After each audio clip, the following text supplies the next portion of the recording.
How did it feel after you left and you hit those 16 sales the following year? Like, what did it make you think about the business, like your goals? Like, how did it all develop from that point? Yeah, I think your focus sharpens because you are now standing on the ledge.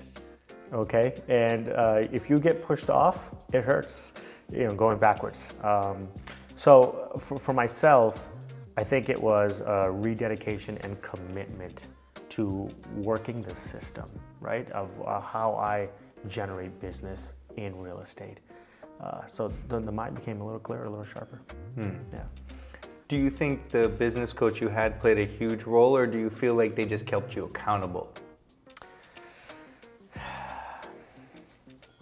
No, I would say they played a huge role, Lawrence, because that person's growing with you alongside. And oh, by the way, we had a cheat manual. There is this heritage profile. It was almost exclusively used by the CIA until this coaching company bought that technology from them, okay? You can look it up and you can get a profile done for yourself. You don't have to be a realtor. They do these for individuals. Heritage profile. So she knew exactly who I was, what got me going, what my natural gifts and abilities were. So it was a coaching manual, right? And we quickly found out that the way I would do the work, that 50% of the realtors don't want to do, Lawrence. It's the lead generation. Okay? Calls, go see people, take people out to lunch. And, so for myself, we found out that I like to throw parties. That was my thing. It was back up against the wall, no way out. Because when you drop those save the date cards in the mailbox, there's no going back, brother, right? This is not your niece's bar mitzvah. This is not something that someone has to go to, right?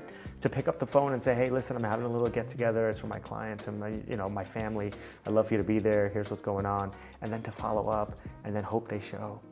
Yeah. So we quickly found out that was kind of my speed, sprint, right? And I would have these spurts of 4 to 6 weeks where I send out this save the day card and it's like, hey, I don't want to party alone. So in order for people to show, I got to do the work, right? And engage with people and ask them to come out. So I do 3, 4 of those a year and have a lot of fun with them. And it's my way of keeping in touch with past clients.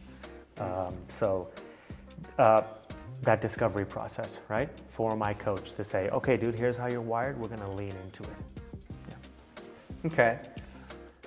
What made you decide to throw the first party?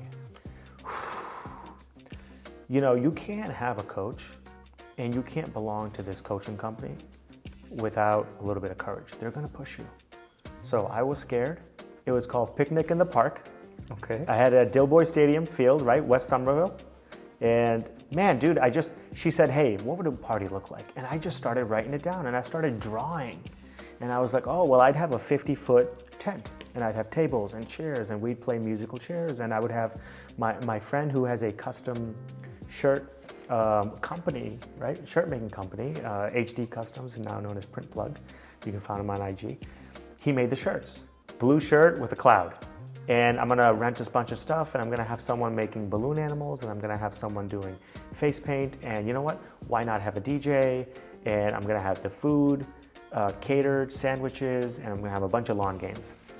And that's exactly what we did, right? It cost me $4,000. My money, right? No one else is showing up. Showed up at 6 a.m. I had a little bit of help. Party rental came by, dropped off all the goods, and I had the camera around the neck. I was doing it, right? I forgot to do my hair that morning, Lawrence. I was going so crazy. But dude, everyone had a great time. Everyone had a great time. That was my first one, and I wrote in my journal what I enjoyed about it, what went well.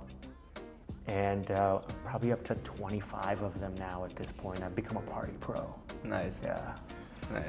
So, did you have so many people that had confirmed for the event that you were sure it was going to be a success, or how were the nerves up until people started showing up? No, I mean, listen, the day of the party, it's go time, right? You have so much going on and you're just trying to get through the day, quite honestly.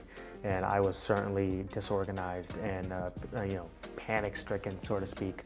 But what I really learned was a few people didn't show up and I was offended or upset.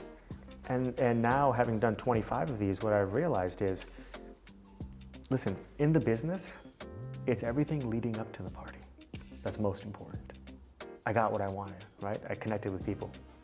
And so the day of the party, dude, it's party time. So I don't take anything personally anymore. It's all good. Get a bunch of those messages on the day of the party, which is like, hey, sorry I couldn't make it, or hey, sorry something came up, and it's all good. So, but I have learned the numbers, yeah?